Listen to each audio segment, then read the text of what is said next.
primera charla del noveno ciclo que te van a dedicar a la arquitectura. Bueno, la primera realmente fue este lunes, el Día Mundial de la Arquitectura, que hicimos una presentación, ¿de acuerdo? Entonces, hoy es la primera sesión que vamos a tener, titulada El urbanismo a escala urbana, el paseo de dirección como una oportunidad. Yo creo que si hablo del paseo de dirección, todos tenemos ya, sobre todo los que estáis aquí, lo conocéis de primera mano, tenéis mucha información, lleváis años luchando, trabajando, etcétera, etcétera. Hoy la intención no es tanto seguir hablando de esos proyectos urbanísticos que llevan 30 años, en fin, dando quebraderos de cabeza, sino pensando más en la etapa que se abre ahora de posibilidades, ver cómo podríamos plantear, qué ideas, qué otros ejemplos podemos encontrar que nos ayuden a pensar en otro paseo de dirección, en un paseo de dirección más pensado para los que vivimos en Tetuán, los que pudieran venir a vivir a Tetuán. Esta imagen, bueno, imagino que todo el mundo la conocemos, la pongo como resumen de todos esos proyectos urbanísticos que ha habido, este es el último, ¿no? Pero el otro día en la presentación poníamos estas imágenes, estas fotos aéreas del año 56. Claro, es muy diferente, ¿no? Delante del paseo de dirección teníamos prácticamente un entorno rural. Ahí viene un poco la idea del paseo de dirección como mirador, como cornisa, como lugar para mirar. Y con el tiempo esa cualidad se ha ido borrando, se ha ido perdiendo, ¿no? Sigue estando esa cota elevada, pero parece que es algo que se ha ido perdiendo. Incluso esta imagen, en la que vemos un niño con ropa tendida delante del canal de Lozoya, como el canal del Isabel II, que define el recorrido del paseo de dirección, era un lugar aquí, a fotografiarse, era una especie de orgullo local del barrio, ¿no? Bueno, esto también viene un poco, esta imagen en recuerdo de Vicente Patón. Vicente Patón falleció en junio de este año. Como me imagino sabréis, era uno de los fundadores de Madrid Ciudadanía y Patrimonio, y una de sus batallas más reconocidas ha sido, dentro de este proyecto de paseo de dirección, la recuperación, al menos la no degradación aún más del canal de Isabel II. ¿De acuerdo? Un recuerdo de Vicente. Incluso esta imagen mucho más antigua, esta sí que yo creo que la hemos visto todos. Vale, perdón. Si los que van a hablar ahora les vais a escuchar bien porque tienen micrófono. Bueno, y esta imagen, acabo con ella, que es de 1857 cuando se inaugura el canal, ¿de acuerdo? Bueno, esta otra, de la almenara, de los reposaderos, toda esa vida que había alrededor del canal. Yo creo que si hemos ido perdiendo con el paso del tiempo esa cualidad humana, ¿no? Esa cualidad de relación más cercana de una situación urbana como esta. Y ahora pues se abre un mundo de posibilidades, creemos, de aquí en adelante. Y antes que empezar a ver qué se puede hacer, qué no se puede hacer, yo creo que nos gustaría, o es la intención de esta charla, bueno, pues ir tomando ideas, ir formándose un poco para esos procesos de participación y con alguna idea más, ¿no? Yo creo que es formarse para participar es algo que deberíamos de asumir como casi como obligatorio hoy en día, ¿no? Entonces hoy tenemos una mesa compuesta por Agustín Hernández Aja, que es arquitecto, es profesor en la Escuela Técnica Superior de Arquitectura de Madrid, en el Departamento de Urbanismo y Ordenación del Territorio, y nos va a hablar desde el punto de vista del arquitecto, del urbanista, de la ciudad, etc. Y por otra parte tenemos a Javier Garrido, sociólogo, profesor también de la Facultad de Sociología y Ciencias Políticas, ¿no? Bueno, que sí, sociología. Ay, pero no. Primero la política y luego la sociología. Que nos va a hablar de otro punto de vista. Yo creo que son complementarios, estas charlas buscamos que sean complementarias, que haya un poco dos puntos de vista sobre un mismo tema. La arquitectura no es un tema exclusivamente de arquitectos, ¿vale? Sí, lo diseñamos los arquitectos, intervenimos, pero luego hay muchos estudios, muchas posibilidades alrededor, y yo creo que es una oportunidad, bueno, que podemos aprovechar estos días.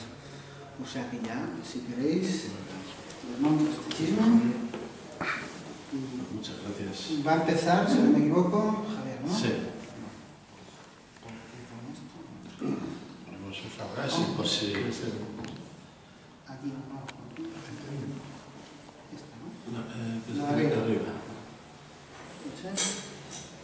Bueno, luego tendrán 2 turnos, media hora, 40 minutos, y luego ya tendremos tiempo para las preguntas, para el debate, etc. La pancelita. Ya, pero es que... No, pues ese es otro. Sí, de los que... Vale. Bueno, voy contando. Si quieres empiezo yo. Como tú. No, acaba. Vale, bueno, buenas tardes a todos. Yo no voy a hablar apenas del paseo de la dirección porque es... Uy, qué fuerte suena esto, ¿verdad? No voy a hablar apenas del paseo de la dirección porque es un proceso que conozco solo de referencias. Y no me gusta ir a un lugar donde la gente trabaja, se esfuerza y dedica tiempo y se implica en asuntos en los que yo no me atrevo a hacer recomendaciones ni sugerencias en ese sentido. Pero sí creo que me voy a quedar más con la parte primera del título de la charla, que es el urbanismo a escala humana, y hablar de una serie de aspectos que a mí me parecen importantes en cualquier proceso de regeneración y de urbanización, de construcción de la ciudad. Son elementos que desde una perspectiva social, es una perspectiva sociológica la que yo quiero plantearles.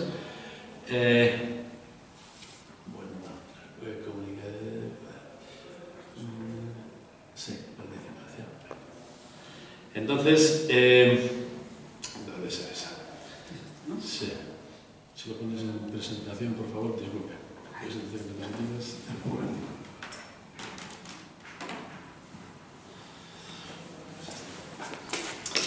Entonces, sí espero que les sean útiles las reflexiones que voy a hacer. Y que sean útiles, no voy a hacer una disquisición muy teórica, aunque mezclaré teoría y reflexiones más prácticas, pero mi interés es aportarles elementos que puedan ser de utilidad para un proceso de regeneración urbana. Y lo voy a hacer, como digo, desde una perspectiva especialmente sociológica, o esencialmente sociológica. Parto de la idea de que la ciudad expresa una realidad social, que la ciudad no es una ciudad que se construye al margen de la sociedad, sino que expresa una realidad social. Y que además de expresar esa realidad social, contribuye a desarrollar los intereses de esa misma sociedad. Ejemplos, por ejemplo, por atenernos a algo muy visual, las catedrales expresan una realidad social, un poder, una cultura. Los castillos de la Edad Media pues expresan una situación, una realidad social de poder, de relaciones de campo-ciudad, que dejan constancia de una realidad social. No se construye en el vacío, no se construye en abstracto, no todas las ciudades son lo mismo, y por eso cualquier construcción humana, cualquier ciudad es el resultado de, o expresión, reflejo de una sociedad. Pero no solo el reflejo, también es un elemento motor de desarrollo de esa sociedad. Es decir, que al mismo tiempo, si existe la catedral no solo refleja una situación de poder, contribuye a mantener y a desarrollar una situación de poder de un determinado sector social. Los castillos hacen lo mismo, contribuyen a desarrollar esa misma sociedad. Es decir, que no solo la expresan, sino que la ciudad es un elemento clave que contribuye al desarrollo de unos intereses sociales y de una estructura social determinada. Creo que eso, no sé en qué medida son reflexiones que a ustedes pueden sonar como muy conocidas o hasta qué punto no. Yo, a los estudiantes míos en la facultad hay que decírselo porque consideran la ciudad como un proceso natural, como un producto natural que uno se encuentra y es ahí, y es donde vive, ¿no? Entonces, bueno, no olvidemos, y menos desde un punto de vista social o sociológico, que la ciudad es una expresión de lo social. Y es un elemento, un motor que desarrolla los intereses y las disputas sociales. También expresa contextos políticos. Uno de los procesos más relevantes, algunos de ustedes lo recordarán, y desde luego Agustín Hernández Zaja también, la rehabilitación de los barrios de Madrid, de los 21 barrios, entonces, Villaverde, Orcasitas, Vallecas. Es decir, ¿cuándo ocurre? Ocurre en un momento en el que los partidos políticos legalizados asumen el poder municipal. Se hace un cambio. se rehabilita. Es el proceso de rehabilitación urbana quizá más importante en Europa que se haya llevado a cabo, o uno de los más importantes, ¿no?, de rehabilitación urbana en Madrid.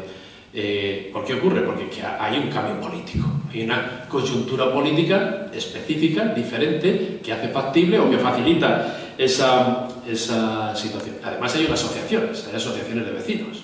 Asociaciones de vecinos en ese momento que aglutinan sindicatos, aglutinan la Iglesia en la línea de la teología de la liberación o de las comunidades cristianas de base, aglutinan a los partidos políticos emergentes, pero al espacio de asociación. Y a esas asociaciones van a contribuir a hacer la ciudad en un momento histórico concreto. Es decir, el urbanismo, la creación de la ciudad, se ubica históricamente en situaciones concretas, sociales. Y además hay unos modelos, hay modelos dominantes en la sociedad sobre qué debe ser la ciudad o cómo debe ser la ciudad. Un hecho curioso, por ejemplo, en este proceso de rehabilitación de entonces, era que la gente venía en general.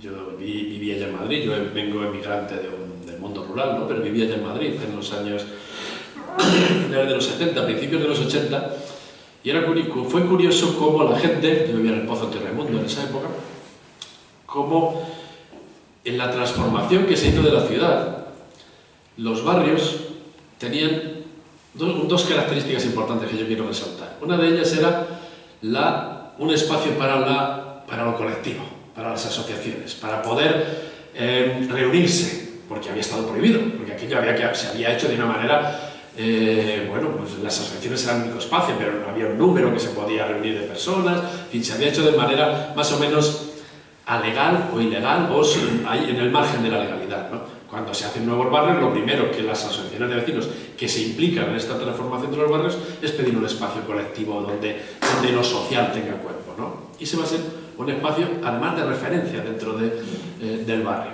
Y por otro lado, se construyen bloques en altura y cemento. Se venía del barro, se venía de calles donde lo que había era barro, el agua eran las fuentes, cuando llovía pues se preparaba aquellos barrizales, ¿no? Entonces, ¿qué es lo que la gente pide? Construir en altura. ¿Por qué? Porque era lo más moderno, era el cambio, era la ciudad. Lo otro no era la ciudad, lo otro seguía siendo el pueblo y ahora ya se era de la ciudad, ¿no?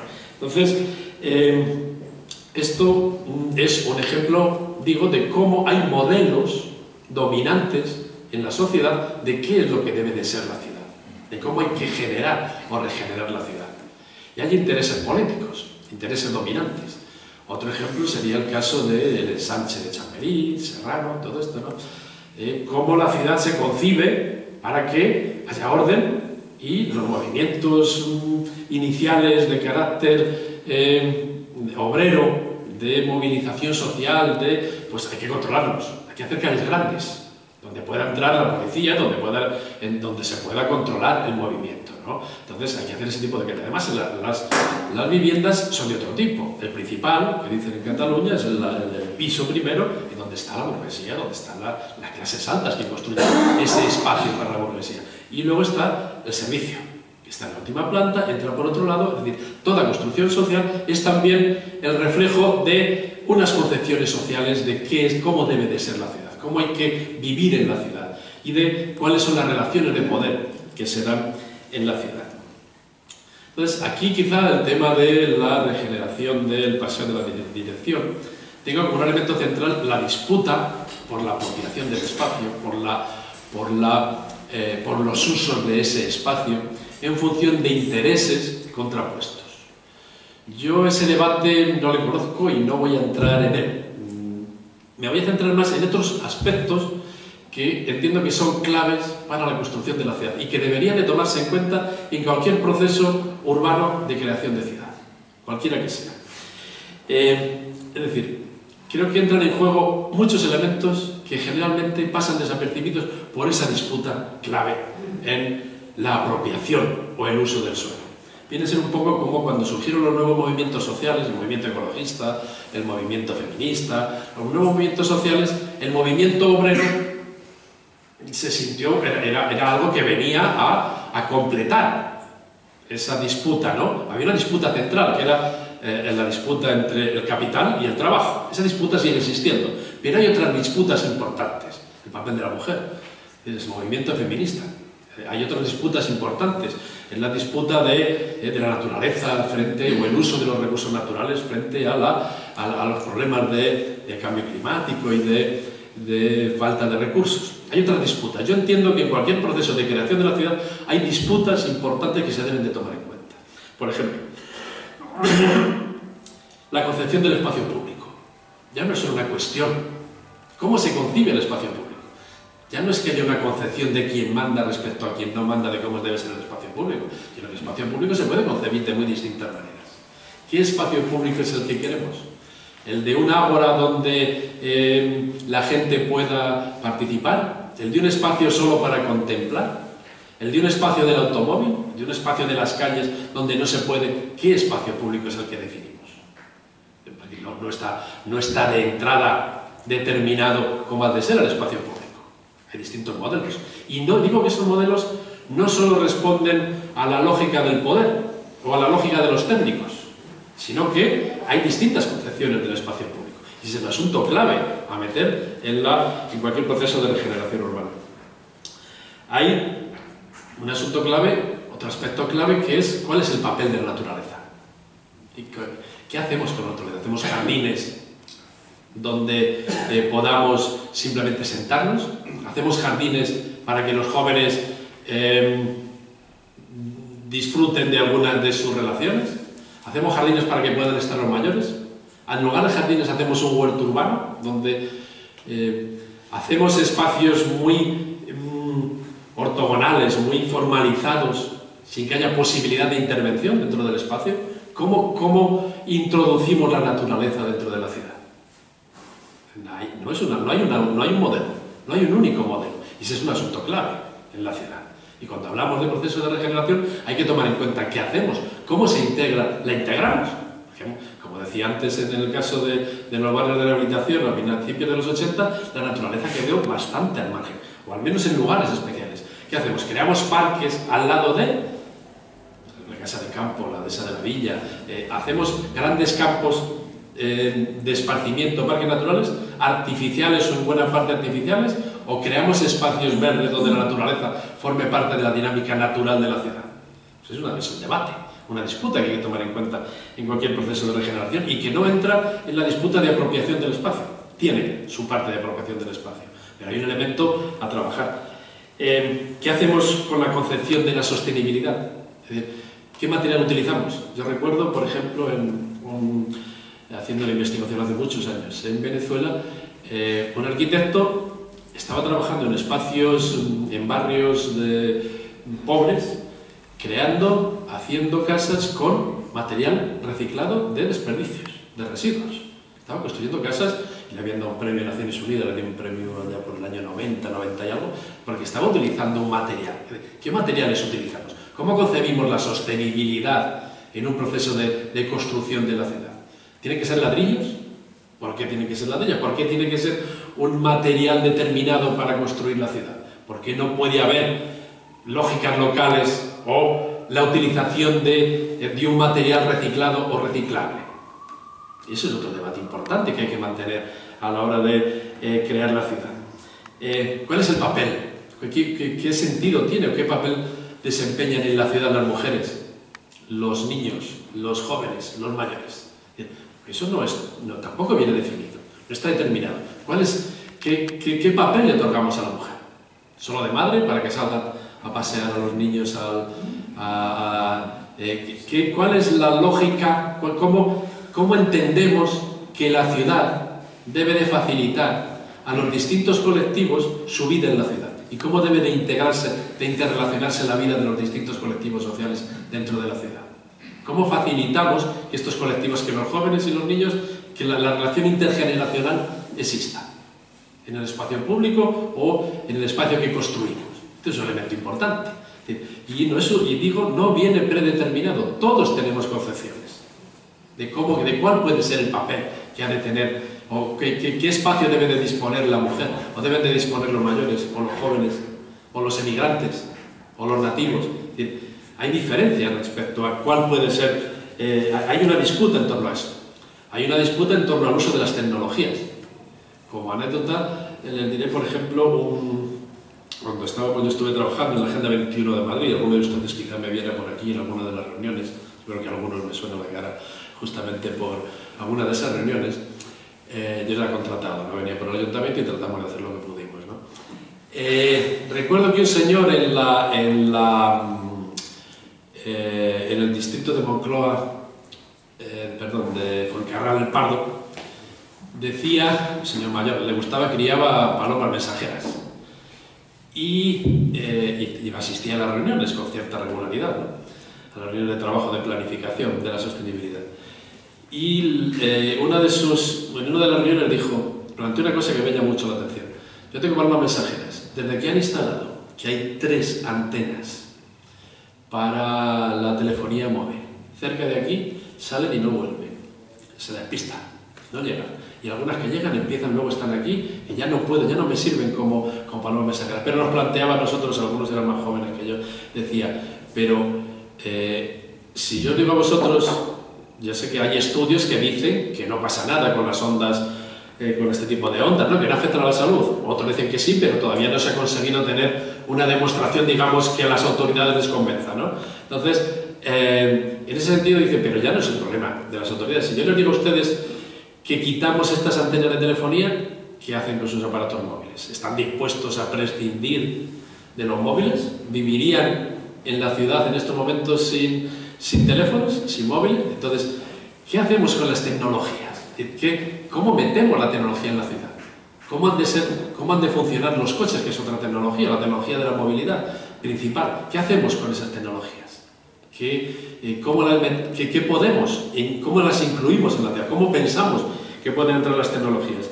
Hay una concepción de la belleza también, y hay diferentes concepciones de la belleza, de las casas, de las calles, todo ello tiene concepciones. Y la belleza es un elemento importante a la hora de construir la ciudad, a la hora de vivir la ciudad. Hay concepciones de la familia. ¿Cómo debe ser la familia? ¿Qué familias hay? ¿Qué tipología de familias? ¿En qué sentido eso afecta a la construcción de la ciudad? A las viviendas, a los apartamentos, pero también al espacio humano. Entonces, ¿cómo afecta o qué podemos hacer? ¿Cómo nos podemos que plantear otro elemento que es la diversidad funcional? Las cuestiones de distinta diversidad funcional que se dice ahora, o discapacidades, si nos entendemos de otra manera. ¿Cómo hacemos la ciudad para que sea habitable por parte de personas diversas, que tienen problemas que son diferentes a lo normal? Para ellos tendrá que ser la ciudad, y ellos también deben de intervenir en la ciudad. Entonces, todos estos elementos, yo tengo la impresión de que muchas veces cuando se trabaja colectivamente en la generación de una ciudad, pasan un poco desapercibidos, o se tocan solo de manera coyuntural, un poco de lado, ¿no? Entonces, mi planteamiento es que eso es lo que hace un urbanismo a escala humana. ¿Cuál es el urbanismo a escala humana? Yo no sabría decirles cuál es un urbanismo a escala humana. No tendría un modelo de urbanismo a escala humana. No lo sé, además sería el mío. Pero sí digo, para hacer un urbanismo a escala humana, lo que hay que hacer es poner sobre el tapete todas estas cuestiones. Hay una principal, que es la cuestión de quién es el suelo y cuánto cuesta ese suelo. Es una cuestión principal, básica, absolutamente fundamental, pero es una. Es la principal, pero es una. En la disputa social por crear la ciudad hay que meter en consideración todos estos otros elementos. Eso es lo que yo quería llamarles hoy la atención. Entonces, para hacerlo, ¿cómo lo hacemos? Porque, claro, los técnicos seguro que tienen, la mayoría de los técnicos tienen algún modelo de ciudad. Los arquitectos, eso sabe muchísimo más, por supuesto, Agustín que yo, los arquitectos, ha habido modelos de arquitectura. El progresista, el culturalista, hay quien los ha definido, ¿no? De distintos tipos de modelos. Pero esos modelos se han ejecutado, se han ejercido en la sociedad. Son modelos técnicos. Interrelacionados con el poder político, interrelacionados con el dinero, con las posibilidades que da la geografía o la orografía, pero hay modelos. Entonces, el asunto es, puesto que hay modelos, incluso los técnicos tienen modelos, mi propuesta es, solo cabe un urbanismo a escala humana si se hace con la participación. Es decir, si conseguimos integrar los distintos sentires, las distintas necesidades, las distintas percepciones de la gente que está afectada en la ciudad. Y eso no es solo de cuestión de decir, y mi segundo planteamiento es, pero eso hay que hacerlo con método. No basta decir, hay que participar, hay que hacerlo de alguna manera. Por ejemplo, hay una cuestión de participación, ¿no? ¿Qué es la participación? O sea, se habla muchísimo de participación, ¿no? Me refiero y apliquen la participación al caso que estamos hablando de la construcción de la ciudad, de la regeneración del urbano. Esta escalera, que viene ya de viejo, de antiguo, la escalera de la participación, ¿no? Con algunas pequeñas modificaciones que hacemos cada uno de los que la utilizamos a partir de Einstein, pero aquí un primer nivel es el nivel del consumo. Es cuando te dice McDonald's o cuando te dice una empresa participa. Hemos abierto un proceso de participación. Mándanos tu dirección de correo electrónico y participa en el sorteo de no sé qué. Proceso de participación, lo llaman participación. Entonces, las personas somos consumidores, somos simples consumidores, simples clientes.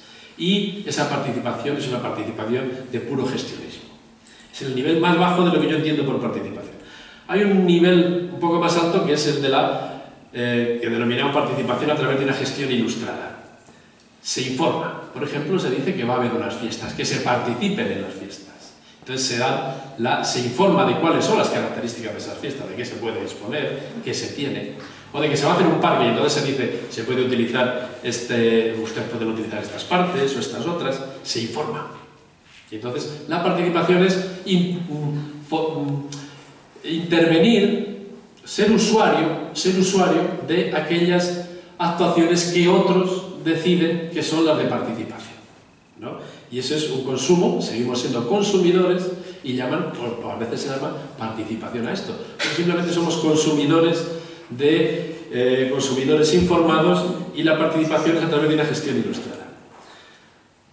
Lo que está ahora más en boga y el nivel de participación que en estos momentos está siendo más expandido es el de consulta.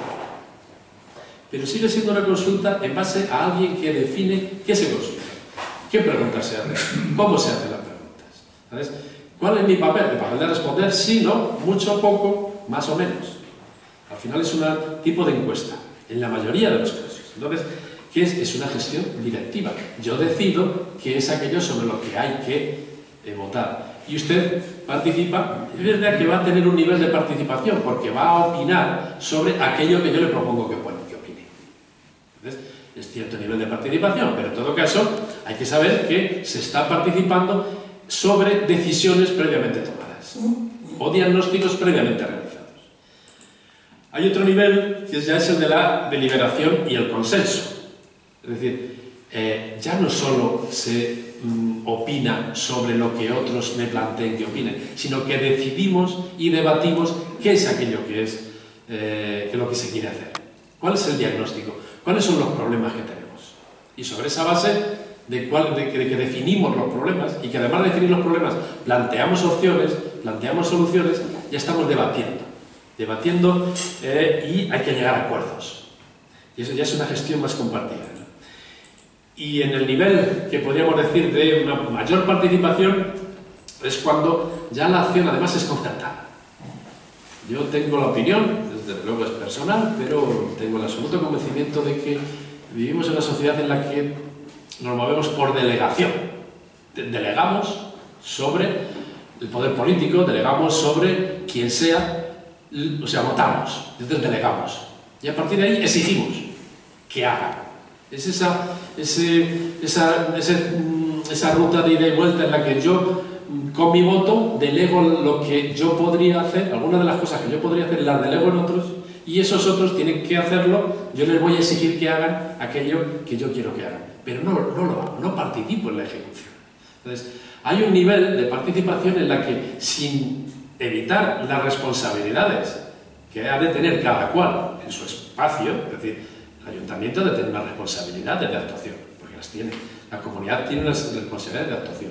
Otros agentes políticos e institucionales tienen otras responsabilidades de actuación. Pero la posibilidad de intervenir en la ejecución de las acciones también puedo tenerla yo, en lugar de delegar, en lugar de después exigir aquello que delego. Porque es cuando se construye realmente la ciudad y cuando se construye lo que... Les pondré un ejemplo, porque veo que no me va a dar tiempo a hablar de ello después. Los huertos urbanos de Madrid, en los cuales yo formo parte de la red de huertos urbanos de Madrid, ¿no? Es un espacio colectivo, local.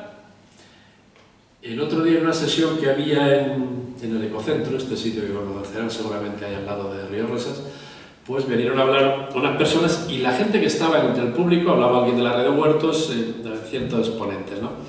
En un tono bastante informal, planteaban que el ayuntamiento tenía que hacer, y el ayuntamiento tenía que facilitar, y el ayuntamiento tenía que proponer. Yo pedí la palabra para decir, la historia de la red de huertos es distinta. Y no digo que el ayuntamiento no tenga que hacer, el ayuntamiento no tenga que proponer. Pero los huertos que ahora están incorporados en la red de huertos son huertos que han surgido por iniciativa de los ciudadanos, que han ocupado espacios y que han trabajado lo colectivo en el espacio público y que ahí han incorporado en la medida de lo posible a los vecinos. Y después le han planteado al ayuntamiento, esto hay que regularizarlo.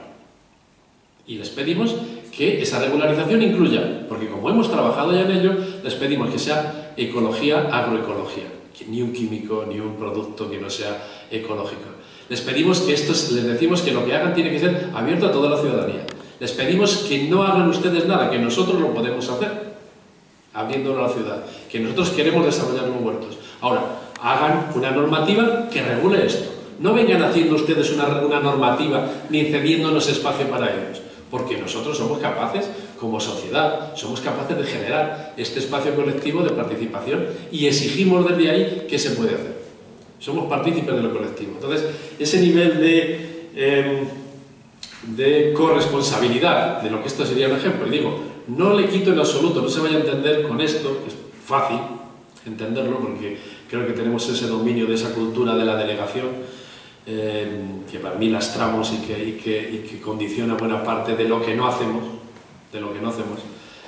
viene dada por el hecho de que le exigimos a las instituciones que hagan lo que tienen que hacer. Exijámosles, ¿no? Exijámosles todo lo que tengan que hacer, pero al mismo tiempo, si es posible, tengamos autonomía y capacidad para generar espacios políticos y construcción de la ciudad que no tenga que depender ni estar supeditada a las iniciativas de un poder u de otro, sino que salgan de la propia sociedad.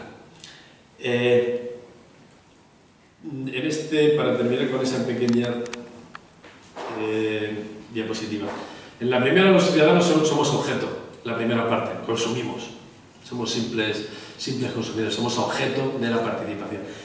A partir de ahí, en la consulta ya actuamos con voz. Cuando deliberamos, acordamos, participamos con voto, y en la tercera participamos como actores.